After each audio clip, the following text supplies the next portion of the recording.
Je voulais vous partager les propos du recteur de la Grande Mosquée de Lyon qui disait hier, depuis quelques années, on assiste à une profusion de paroles anti-musulmans qui se sont concrétisées hier, donc vendredi. La vie des musulmans en France est en danger. Vous êtes d'accord avec ces propos? Pour vous, la vie des musulmans aujourd'hui est en danger en France? Oui, on m'avait reproché il y a quelques années d'avoir appelé à une marche contre l'islamophobie, si vous vous souvenez. C'était suite à une agression, un attentat qui avait eu lieu à la mosquée de Bayonne. Et là encore, on avait été malheureusement trop peu par rapport aux grandes organisations démocratiques qui d'habitude se mobilisent pour le faire. Donc l'islamophobie est un racisme, comme tous les racistes, il doit être combattu. Et d'autant plus qu'on est dans une période de montée pour plein de raisons. D'abord parce qu'il y a la montée de l'extrême droite un peu partout. Donc là, j'allais dire, toutes les victimes potentielles de racisme sont touchées.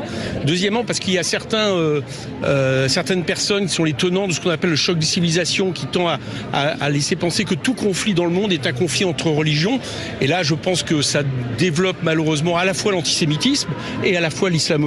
Donc c'est la deuxième raison. Et puis la troisième, c'est qu'au niveau du gouvernement, quand vous attaquez à longueur de temps sous couvert d'une certaine laïcité qui n'en est pas une, l'attaque sur une seule religion, par exemple à travers le voile, le moins qu'on puisse dire, c'est que ça crée une ambiance, quoi. Alors,